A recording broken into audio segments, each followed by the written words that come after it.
नमस्कार, फ्रंटलाइन 24 में आप सबों का स्वागत है। मैं वर्षा। अभी हमारे स्टूडियो में मौजूद हैं फ्रंटलाइन 24 के संपादक श्यामानंद मिश्र। मणिपुर में घटी बर्बरता और हैवानियत पर जल रहा है पूरा देश। शर्मसार है भारत इस महापाप से। क्यों चुप थी सरकार? इन्हीं सभी पहलुओं पर आइए करते हैं विस्तार से चर्चा श्यामानंद मिश्र जी से। सर्वप्रथम सर, आपका हमारे स्टूडियो में स्वागत है।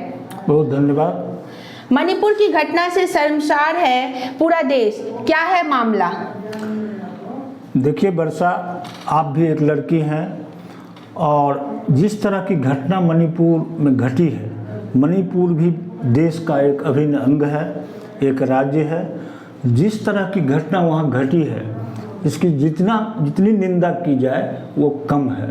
पूरा देश में आक्रोश है, लोगों का गुस्सा फूट पड़ा है, महिलाएं सड़क पर उतर चुकी हैं और इस घटना को लेकर सरकार 2.5 महीना से अधिक हो गया, लेकिन सरकार चुप थी। एक भी मुख्य प्रधानमंत्री या गृह मंत्री का कभी मुंह नहीं खुला। इससे लोगों में भारी गुस्सा फूट पड़ा है और जिस तरह की विभत्स घटना वहाँ घटी है, शायद कल्पना भी नहीं लोग कर सकता है कि इस तरह की घटना वहाँ घट सकती है।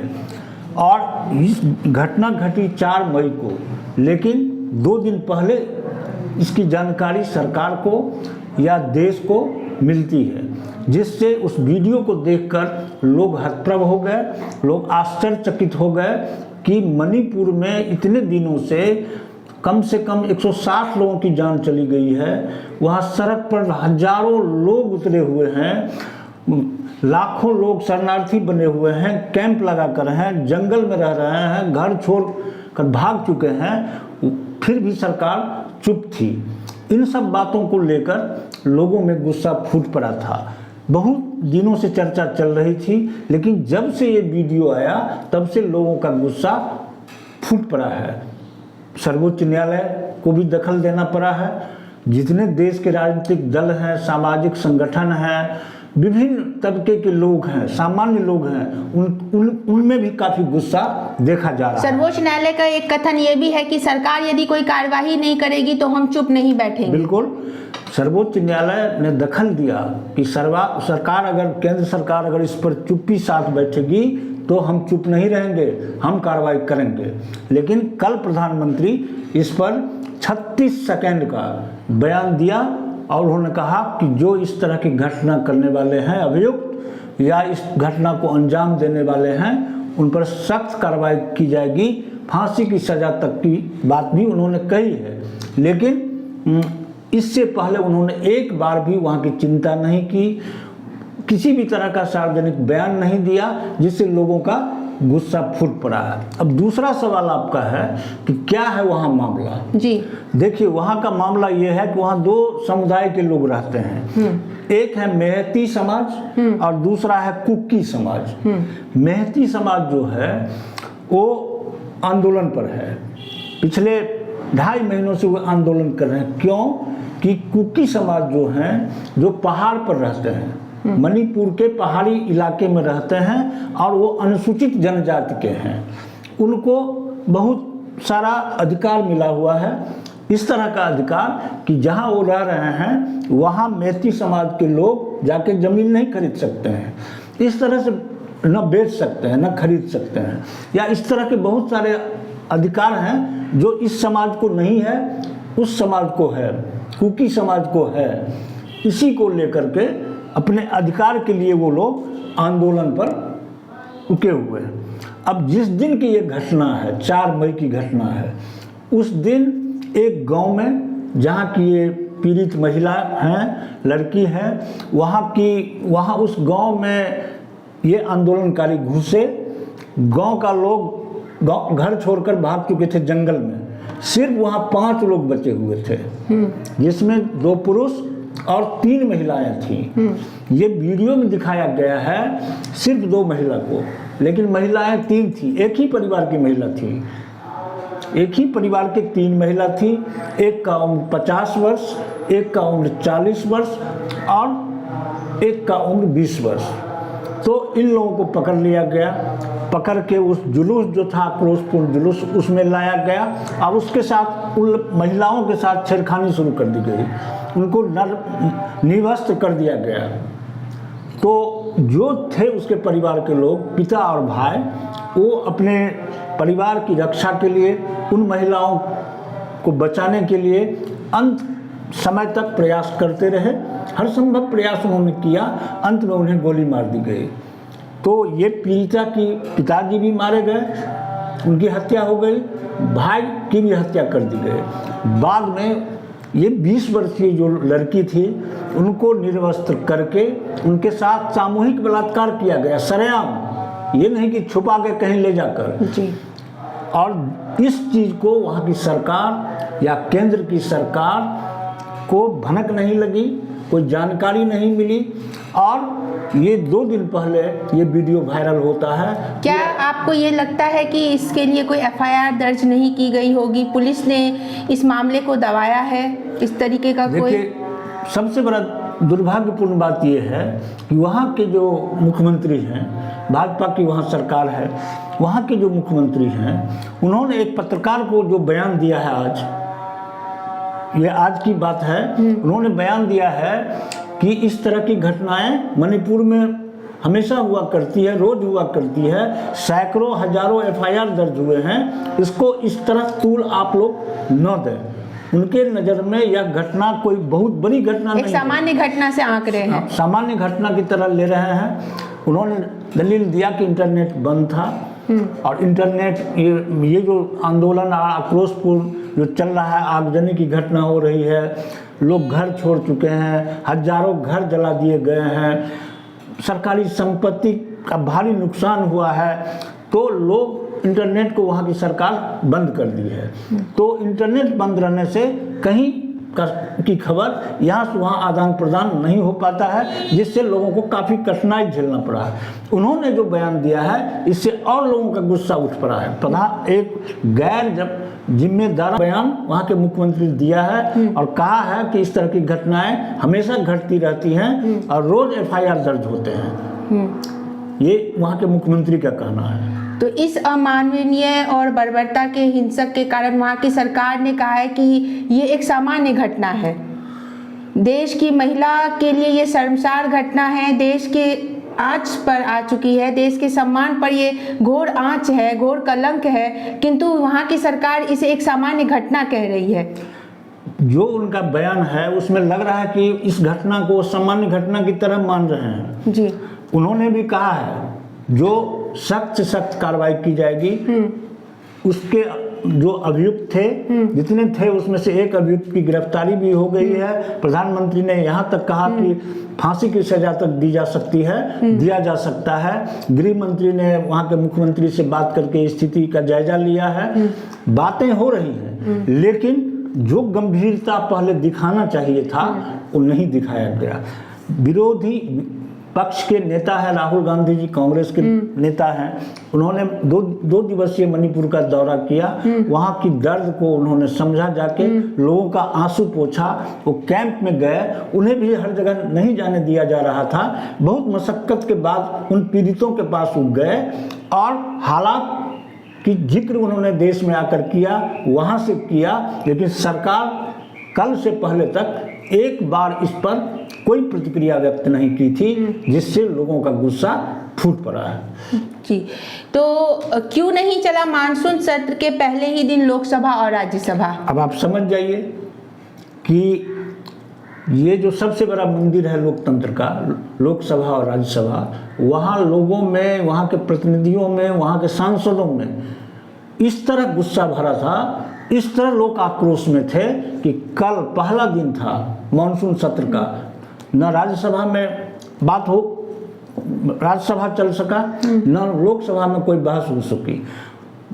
श्रीमती सोनिया गांधी से जब प्रधानमंत्री मिलने गए, एक शिष्टाचार भेंट करने गए, तो उन्होंने भी जिक्र किया कि हम मणिपुर की घटना पर बहस चाहते हैं, उस पर संसद में चाहते हैं कि इस पर चर्चा हो और इस घटना पर की निंदा हो और इस पर कार्रवाई हो। लेकिन जो लोकसभा अध्यक्ष थे या राज्यसभा अध्यक्ष थे उन्होंने इसको गंभीरता से नहीं लिया।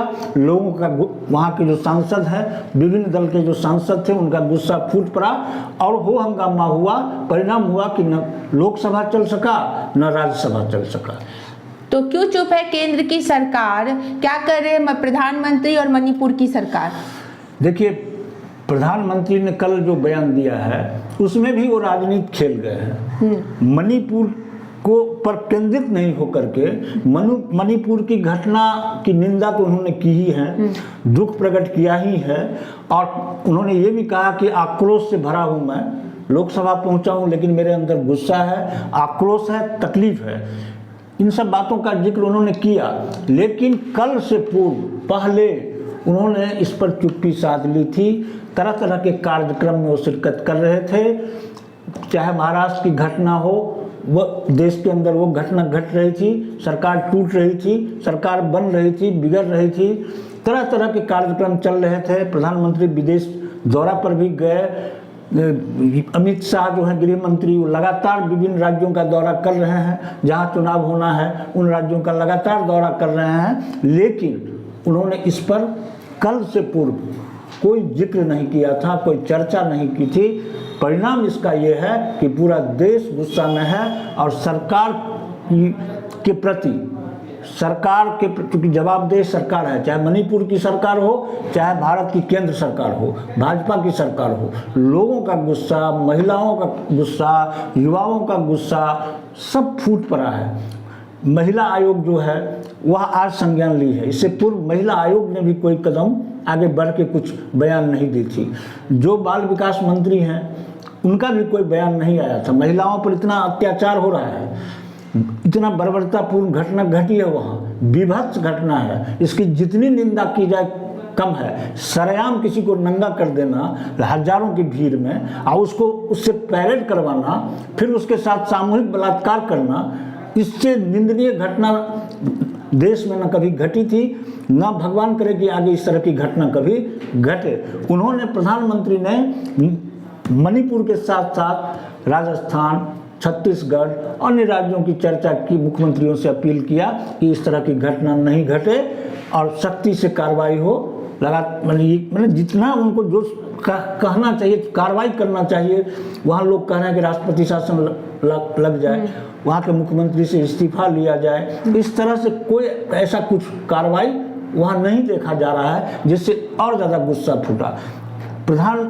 जो न्यायाधीश हैं सर्वोच्च न्यायालय के, उन्होंने भी काफ़ी आक्रोशपूर्ण लहजे में कहा कि अगर सरकार नहीं करेगी कोई कार्रवाई तो हम करेंगे। अब अंदाज कीजिए कि कोई भी ऐसा अंग नहीं है देश का जो गुस्सा में नहीं है, तकलीफ में नहीं है, वो मर्माहत नहीं है मणिपुर की इस घटना को लेकर। तो कब तक होता रहेगा महिलाओं का यूं ही चीरहरण? देश कब तक झेलता रहेगा इस बर्बरता को? देखिए, इसके लिए सख्त कार्रवाई की जरूरत है और तंत्र जो है, शासन तंत्र जो है, वह सिर्फ राजनीति करने, सरकार बनने और बनाने के फिराक में रहेगी तो नहीं हुआ। देश कैसे चलेगा, महिलाएं सुरक्षित कैसे रहेंगी, उनकी अस्मिता कैसे बचेगी, उनका चीरहरण इस तरह से अगर होता रहेगा तो देश बार बार शर्मसार होता रहेगा। दुनिया में लोग भारत को दूसरी नज़र से देखने लगेंगे। जो मणिपुर की घटना घटी है, इसके लिए सरकार को सबसे पहले मणिपुर की घटना, मणिपुर में जो इस घटना को अंजाम दिया उस दोषी को के ऊपर सख्त कार्रवाई करनी होगी। इस घटना में पाए गए एक आरोपी के लिए ये कहा जा रहा है कि वो मात्र 15 वर्ष का है और उसने 40 वर्ष की महिला के साथ रेप किया। तो कथन ये हो रहा है कि फिर से उसके बालिग होने का इंतजार किया जाएगा, तब उसको सजा दी जाएगी, जैसे कि निर्भया कांड में हुआ था। देखिए, ऐसा इस तरह की बात अभी तक मेरे संज्ञान में नहीं है, लेकिन अगर इस तरह है, 15 साल का कोई लड़का अगर 20 साल या 40 साल की महिला के साथ अगर इस तरह की घटना को अंजाम देता है तो कानून इस तरह का बना हुआ है इस देश में, जो जब तक वो बालिग नहीं होगा तब तक उसे उस तरह की सजा नहीं दी जा सकती है, ऐसा है। लेकिन इस घटना में इस तरह की बात मेरे सामने संज्ञान में नहीं है अब जो आप बता रही हैं, लेकिन जो लड़की है जिसके साथ इस तरह की घटना घटी है उसका उम्र 20 साल है 3 महिला की बात जिक्र मैंने किया, एक 50 वर्ष, एक 40 वर्ष और एक जिसके साथ इस तरह की घटना घटी वो 20 वर्ष की है, जिसके पिता और भाई को हत्या कर दी गई। जो बचाने के लिए कोशिश कर रहा था, दोनों पिता और पुत्र, लेकिन उसकी हत्या हो जाती है। हमारे देश की महिलाएं पूर्णतः अभी असुरक्षित हैं। महिला सशक्तिकरण के लेकर कोई भी अहम पहलू दिखाई नहीं दे रहे हैं। यही है, सरकार ढिढोरा पीटती है, चाहे केंद्र की सरकार हो, चाहे राज्य की सरकार हो, या जो भी जिस तरह की बातें हो, कहा जाता है ये महिला के बारे में कि महिला को शिक्षित करिए, बेटी पढ़ाओ बेटी बचाओ, इस तरह का नारा दिया जाता है। लेकिन कितना बेटी पढ़ाओ बेटी बचाओ की बात सही बेटी बचाओ की नींव यहाँ सरकार की फेल होती हुई दिखाई दे रही है। बिल्कुल बेटी बचाने की जो चर्चा कर रहे हैं, एक से एक घटना घटती रही है देश में। निर्भया कांड की चर्चा आपने की है। इस तरह से कोई जगह नहीं है। मणिपुर तो पहले से ही जल रहा है। मणिपुर की लड़ाई आज की नहीं है, लंबे दिनों की लड़ाई है। लेकिन सरकार तो आपकी है, मुख्यमंत्री तो आपके हैं, पुलिस तो आपकी है, तंत्र तो आपके हैं। आपने वहां क्यों नहीं कार्रवाई की, सख्त कार्रवाई क्यों नहीं? प्रधानमंत्री जी हमेशा कहते हैं कि मैं इस देश का बेटा हूं, तो उनके इस देश में की बेटियां या महिलाएं जो असुरक्षित महसूस कर रही हैं यहाँ पर, तो ये कैसा, ये क्यों और कैसे तक होता रहेगा, कब तक होता रहेगा? आपके हिसाब से सरकार इस पर क्या सख्त कदम उठाइए, कृपया हमारे दर्शकों को बताइए। देखिए, सबसे पहली बात है कि सरकार की मंशा साफ होनी चाहिए। सरकार दूसरे दिशा में जाती है। राजनीति जरूरी है। सिर्फ राजनीति करने, सरकार बनने और बनाने के फिराक में रहें, चुनाव लड़ने और लड़ाने की फिराक में रहें और देश की जनता को भगवान भरोसे छोड़ दें। कहाँ क्या घटना घट रही है, कहाँ लोग सुरक्षित हैं या असुरक्षित हैं, इन सब चीज़ों पर प्रधानमंत्री का सबसे पहले नज़र जाना चाहिए। देश केंद्र सरकार का सबसे पहले नज़र जाना चाहिए, राज्य सरकार का सबसे पहले नज़र जाना चाहिए। इन सब चीज़ों पर को नज़रअंदाज किया जा रहा है। जब तक पहले शासन तंत्र को मजबूत नहीं किया जाएगा, आँख खोलकर शासन नहीं किया जाएगा, लोगों की सुरक्षा के लिए पुख्ता प्रबंध नहीं किए जाएंगे, तब तक इस तरह की घटनाएं घटती रहेंगी और महिलाओं का चीरहरण होता रहेगा। जी धन्यवाद। बड़े ही सरल और सहज शब्दों में फ्रंटलाइन 24 के संपादक जी ने देश में घटी बर्बरता के ऊपर चर्चा की। शर्मसार है पूरा देश। नजरें टिकी रहेंगी कि क्या रहेगा प्रधानमंत्री का अगला कदम। धन्यवाद, जुड़े रहिए हमारे साथ।